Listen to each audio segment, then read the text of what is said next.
Peter Champagny, King's Counsel. I can confirm that Mr. Hyde made his first appearance in court today. Contrary to what was said previously in the media, this was his first appearance. An application for bail was not pursued today because we were served for the first time with statements in relation to this matter. And naturally, the defense would need time to assess the file, make a considered view on it in relation to whether or not an application for bail can be pursued on the next occasion. In addition to that, there are certain assessments that will have to be made from the defense's point of view, and I would not care to speak more about that. Suffice to say that the matter is for the 9th of March for the next date when this matter is going to be heard. On the spot news media, we got the latest news. We don't care about the views, we just representing right. Put local news internationally every night. On the spot, wave that Jamaican flag from left to right. Let's get it right, y'all know the type. We ain't dealing with the hype, we make it take flight. Yeah, man, my viewers and subscribers, what a go. A blessed and wonderful Friday morning to each and every person out there tuning into On The Spot News Media. No, my peeps, I don't know how we do it over on this side each and every morning. We have to give thanks and praise to the Most High Creator for the preservation of life, because life is indeed the greatest. So in the morning, my peeps, I have a few stories to share with you, the regular members of Chan Public and also members of the diaspora. So please like the video, share the video, watch the entire vlog so you can get a full understanding and a better appreciation of everything we are going in Jamaica. So watch this now, my peeps. In the morning, yeah, to the name Friday, the day when Mr. Smile upon some of the ones and ones them pocket. We all know, we have all seen what has been taking place over the course of each and every weekend right across the length and breadth of Jamaica. Criminal elements come out in all them glory, showcasing the thing them were long, the thing them were short. Yeah, man, me I tell you, some of them even move like say them smart. So guess what we have to do right now? Continuously look out of the corner here, cause what the old dirty corner boy them always out there. Alerts. So we're gonna kick it off this morning with the whole situation that took place over there in the University of the West Indies. So 3 additional charges will be laid against the student accused of torturing his ex-girlfriend. We are talking about this brother up on your screen right now. He has since been identified as Matthew Hyde. I covered a vlog a few days ago about Matthew Hyde and his connections, his family heritage and all of that. So if you missed that one there, go and go watch the video so you can get caught up on that. So anyway, Matthew Hyde, a 20-year-old student of the University of the West Indies, he's accused of locking his ex-girlfriend in his dorm room and torturing her with the use of a clothes iron. He has been hit with additional charges. Hyde has now been charged with false imprisonment, malicious communication, and assault occasioning bodily harm.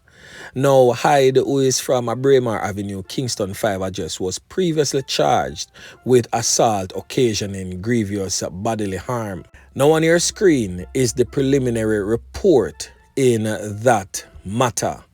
So the preliminary report is stating that between Monday, February 6, 2023 and Thursday, February 9, 2023, the accused held the complainant, which is the 19-year-old girl, who is also a student of the University of the West Indies, against her will by locking her into his dorm room at the George Allen Hall housing complex located at the University of the West Indies. The accused man, Matthew Hyde, and the complainant shared a relationship. The accused man accused the complainant of cheating on him, and during the mentioned dates, he used a blue and white Black & Decker clothes iron to inflict burns all over the complainant's body, to include her face, her buttocks, her breast, her chest, both arms, and her back. It is also stated that the accused man used his fist to punch the complainant in her chest until she urinated herself.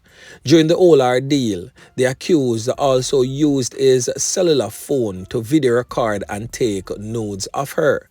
He also taunted her by making remarks to it, "Stand up and let me appraise my artwork."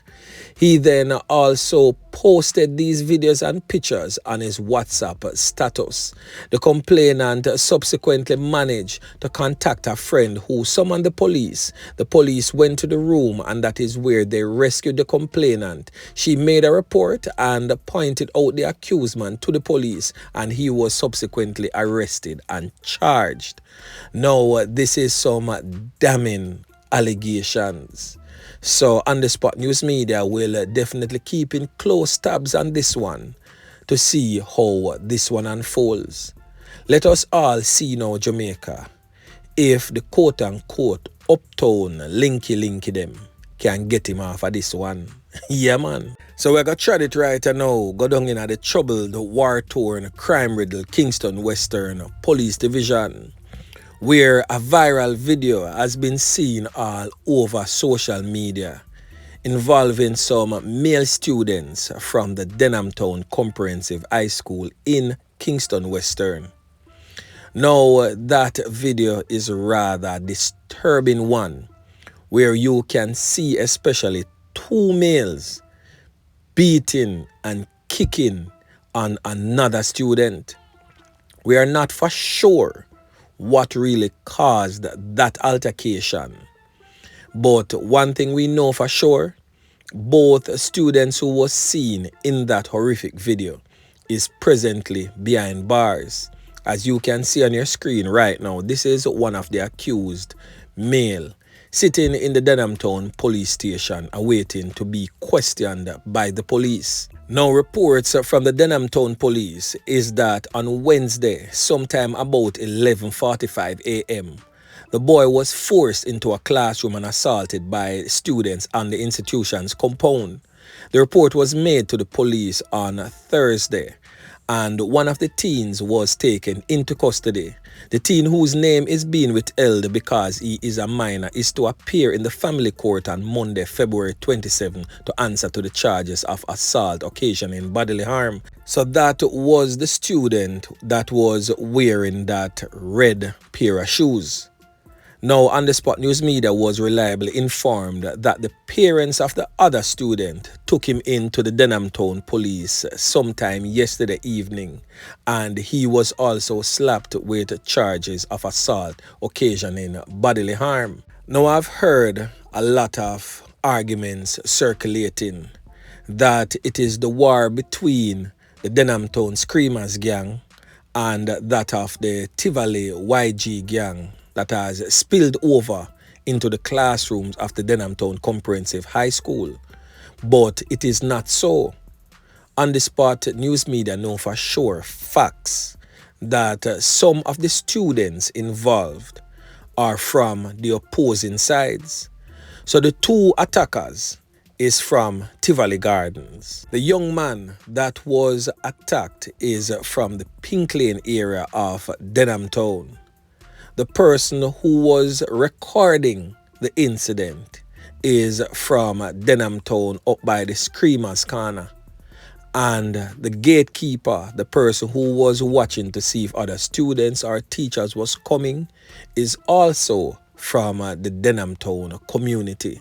So if there was a war, as in between the Screamers and the Denham Town and the Tivoli man them, all of them wouldn't involve in a beating there of a Denham Town man. Yeah, man, by two Tivoli man. It wouldn't really add up or make sense because the man will video it, and me say man because them boy and move like schoolboy, them are criminal. Yeah, man, upcoming knackies and clappies if they are not already. And we not pine finger upon them, and we not say that they are this or they are that, but their behavior is that of adults. Yeah, man. So additional reports suggest that it is a regular thing for them two youth there beat the other youth. But the thing that is rather surprising, as you notice, one is in white shirt, long sleeve, that represents the fact that he's in sixth form. The other 2 males. One is in 10th grade and one is in 11th grade. So we don't know what kind of links, what kind of connections, what kind of badness them youth there is off, and he knows why he subjects himself to be beaten and tortured by them on a daily basis and robbed. We don't know yet, my peeps, but we definitely have to go figure out the personality of the two attackers. Yeah, man. Now I have for you a set of voice notes that has also been circulating on social media. The voice is that of an alleged police officer who is close to the matter at hand. So we're going to hear these voice notes. Drop some comments in the comment section as it relates to the voice notes. Listen. Information received that young man, he had sex with a young lady. He's saying she's 16 and the guys are saying she's 13. But to know, after them beating her, them threw him off a step, So we're now looking for that man. And all three of them are from West Kingston.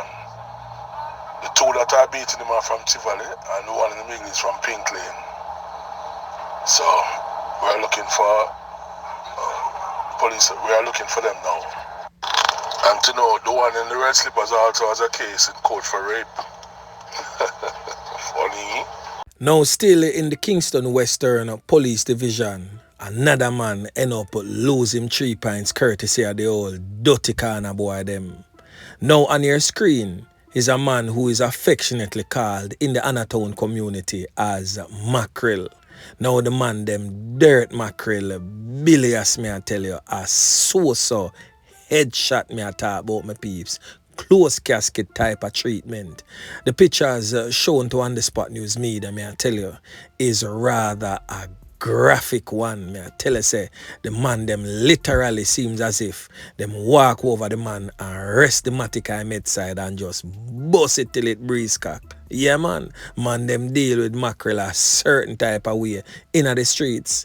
Now it is said that mackerel in the streets a walk him dog and criminal elements just roll up on him and start knock it and clap it on him. Now mackerel lost 2 nephews to the hands of criminal element Anthony Clark. Anthony Clark was also taken out in a hail of bullets by criminal elements in the rural section of St. Andrew known as Constitutional Hill a few days ago. Now this vlogger that I covered stated exactly what took place and with whom and what, why, where and when. So these 2 men presently on your screen is nephews of Mackerel. No, my peeps, it seems as if the criminal elements them decide to wipe out the entire family there, as Mackerel is the 3rd member of the family to be taken out by criminal elements in just a little bit under 3 months. So anyway, my peeps, make we continue. Now over there in the Sunshine City, a teenager end up lose him 3 pints. Yeah, man, may I tell you, say these criminal elements continue to unleash their wrath upon the members of John Public. Now over there, the Waterford Portmore police is searching for the Nackis and Clappis who take the life of this 19-year-old youth.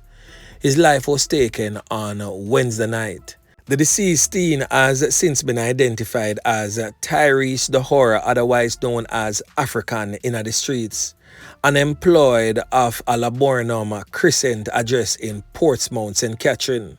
So according to reports, sometime about 8:30 p.m, the Horror was standing on the road conversing with others when a silver Toyota Fielder motor car drove up. A portion of can beat out of the car. Yeah, man, may I tell you, the man them knock it and clap it well hard, hitting Tyrese the Horror multiple times all over his body. He fell to the ground and the car sped off. However, he was subsequently transported to the Spanish Town Hospital, where it is said that he was pronounced, you know what. May I tell you, my peeps, the man them a deal with the streets grimy. We don't know for sure the personality of Tyrese the Whore and why he was taken out in such a fashion by these criminal elements. But one thing for sure, on the Spot News Media, I gotta try to do some digging and see what we can come up with and bring it forth to you in a subsequent newscast. Yeah, man. So we're gonna head westerly right now. We're gonna head on over there in the Garden Parish of St. Ann, where from what there we see a uptick, a rise in crime and violence. The old dirty kind of boy them a move bilious a certain type of way. So watch this now, my peeps. Me I tell you, said the man them a deal with the situation grimy. Now yesterday me I tell you, brawling, miggle there, the squad them and a criminal element square off, smack in the middle of Ocho. Yeah man, on your screen, right here, so all it happen. Light throw down. Now the man who was fatally taken out in the vicinity of the bus park in Ocho St. Ann yesterday afternoon has since been identified as this criminal element presently on your screen. 25-year-old Tevin Stewart. He is a front-end loader operator of Pimento Walk in the parish. So according to police sources, sometime around 12:05 p.m., Stewart was aboard a vehicle which cops says fit the description of a vehicle that was just used in a robbery in Ocho Rios. And the police stated that they gave chase. The lawman stated that they attempted to intercept the vehicle. An occupant of the motor car pointed a firearm in their direction. It is also reported that the police took evasive action, fired in the direction of the motor vehicle, and Stewart was hit. He was taken to the hospital, but however, he was pronounced you know what. A firearm was reportedly recovered during the incident. In the meantime, a manhunt is on for the second occupant of the vehicle, who is also said to be the driver. Yeah, man, me I tell you, on the field officer, yeah, man, pick out their play, the man they are deal with the streets grimy just as much as how the criminal elements them are deal with it. We definitely need police officers out there who are match the efforts of criminals. If you come up against the regular members of Jan Public and the security forces, ClapWeh settings, no questions asked. Yeah man, 6 feet under, board box should be the order of the day. So if at a life there, you decide to choose and go down the road there, when time you step on the road there, and you and officer yeah man pick meat, no questions asked man, you look a dead body, I got just lay down on the ground, spread out like a sheet. So again, a word to the wise is always sufficient. So anyway, my peeps, remember to like, share, subscribe to the channel. Stay tuned to On The Spot News Media as I continue to bring you fresh news and updates in subsequent newscast. On The Spot News Media. Yeah, man.